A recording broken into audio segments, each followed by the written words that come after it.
नमस्कार बंधुरा बांगली रान्नाबान्ना चैनेले नतून भिडियोते सबाइके स्वागत। आज आमी बानिये देखाबो पटलेर एक सम्पूर्ण नतून रेसिपि शोया पटलेर दरमा। पटलेर दरमा तो आमरा अनेक रकम भावे खेयेछि, आज आमी बानाच्छि एकदम नतून धरनेर पटलेर दरमा रेसिपि। एई पटलेर दरमा आमी किभाबे करछि ता आमार एई भिडियोटा स्किप ना करे शेष पर्यन्त देखार अनुरोध रइल। এই রেসিপি বানানোর জন্য আমি এখানে পরিমাণ মতন পটল এইভাবে গাটাকে চেঁচে নিয়েছি, নিয়ে একদিকটা অল্প একটু কেটেছি আর একদিকটা বেশি করে কেটে নিয়েছি। এবার এখানে আমি একটা চামচ দিয়ে যেদিকের মুখটাকে বেশি করে কেটেছি সেই দিকে চামচটা ঢুকিয়ে এইভাবে ঘুরিয়ে ঘুরিয়ে ভেতরে দানাগুলোকে বের করে দেবো। পটলের দরমা তো অনেকে অনেক রকমভাবে খেয়েছেন, আমি আজ আলাদা পুর দিয়ে পটলের দরমা আপনাদের সঙ্গে শেয়ার করছি। ভিডিওটা দেখুন। সমস্ত পটলগুলোকে একইভাবে আমি ভেতরে দানাগুলোকে বের করে নিয়েছি। এবার এই দানাটাকে আমি মিক্সিতে পেস্ট করে নেব।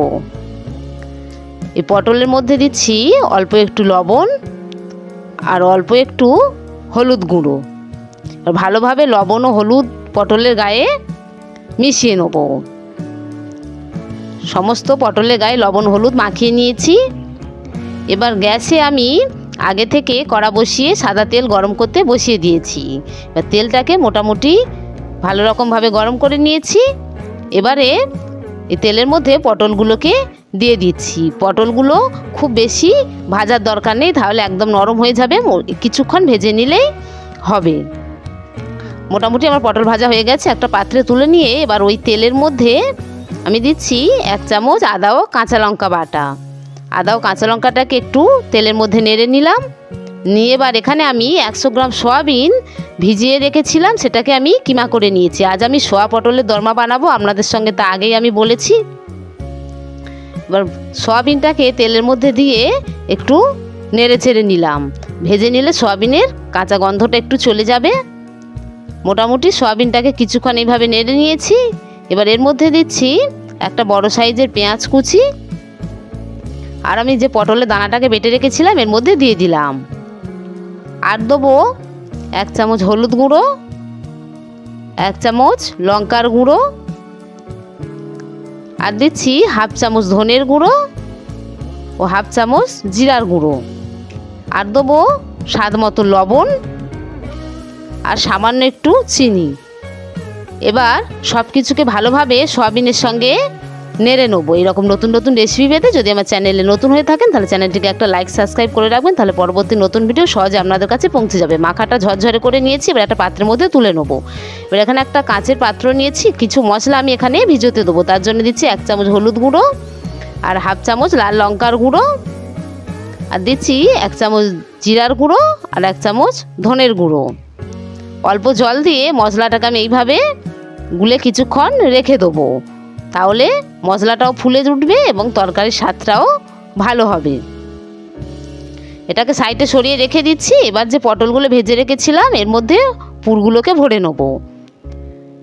এভাবে আস্তে আস্তে পটলের মধ্যে পুরগুলোকে ভরে নেব। পটলের মুখ পর্যন্ত একদম ভর্তি করে ভরবো না, চেপে চেপে একটু মুখটাকে খালি রেখে দেবো। দেখুন কিভাবে ভরে নিয়েছি। সমস্ত পটলগুলোকে আমি একইভাবে এখানে ভরে নিয়েছি। এবার গ্যাসে কড়াটা পরিষ্কার করে আবার বসিয়ে দিয়েছি। এবার এখানে দিচ্ছি অল্প একটু সাদা তেল। রান্নার জন্য সাদা তেল ব্যবহার করছি, সর্ষের তেলে ওটা করা যেতে পারে। আর 2টো শুকনো লঙ্কা, একটা তেজপাতা আর গোটা গরম মশলা এর মধ্যে ফোড়নে দিলাম। আর দিচ্ছি 1 চামচ আদা ও কাঁচা লঙ্কা বাটা। এবার সমস্ত কিছুকে ভালোভাবে একটু ভেজে নিচ্ছি। সমস্ত কিছু ভেজে নিয়ে এবার এখানে আমি একটা বড় সাইজের পেঁয়াজ আর বড় সাইজের টমেটো আমি পেস্ট করে রেখেছিলাম এর মধ্যে দিয়ে দিলাম। সমস্ত কিছুকে ভালোভাবে একটু ভেজে নিচ্ছি। ভেজে নেওয়ার পরে যে আগে থেকে ভিজোতে দিয়েছিলাম সেই মশলাটাকে এর মধ্যে দিয়ে দিলাম। এখানে টক দইও ব্যবহার করা যেতে পারে। ভালোভাবে মশলাটাকে আবার আমি কিছুক্ষণ কষিয়ে নেব। মোটামুটিভাবে মশলা কষানো হয়ে গিয়েছে। এবার দিচ্ছি একটু লবণ আর একটু ভালোভাবে এটাকে নেড়ে ছেড়ে নিচ্ছি। ভালোভাবে মশলাটা কষে নিলে তরকারির স্বাদটাও ভালো হবে। এবারে পুর ভরা পটলগুলোকে এর মধ্যে দিয়ে দিলাম। দিয়ে এবার দিয়ে দিচ্ছি পরিমাণ মতন জল। খুব বেশি ঝোল রাখবো না, তাই অল্প একটু জল আমি দিয়ে দিলাম। দিয়ে হালকা করে একটু নাড়িয়ে চাড়িয়ে নিলাম। এই সোয়া পটলের দরমাগুলো দুর্দান্ত হয় খেতে। ঢাকা দিয়ে এটাকে কিছুক্ষণ ফুটিয়ে নেব। ফিরে আসছি কিছুক্ষণ পরে, মাঝে ঢাকা খুলে দেখে নিয়েছিলাম। এবার শেষে এর মধ্যে 1 চামচ ঘি আমি দিয়ে দিলাম। দিয়ে কিছুক্ষণ একটু এইভাবে নেড়ে ছেড়ে নেবো। নিয়ে এবার গ্যাসটাকে বন্ধ করে একটা পাত্রের মধ্যে এটাকে তুলে নেব। এটা এতটা দারুণ হয় খেতে, প্রত্যেকে অবশ্যই বাড়িতে বানাবেন এবং কেমন হয়েছে কমেন্টে আমাকে অবশ্যই লিখে জানাবেন। হয়ে গিয়েছে আমার সোয়া পটলের দরমা রেসিপি। ফিরে আসছি পরবর্তী নতুন ভিডিও নিয়ে।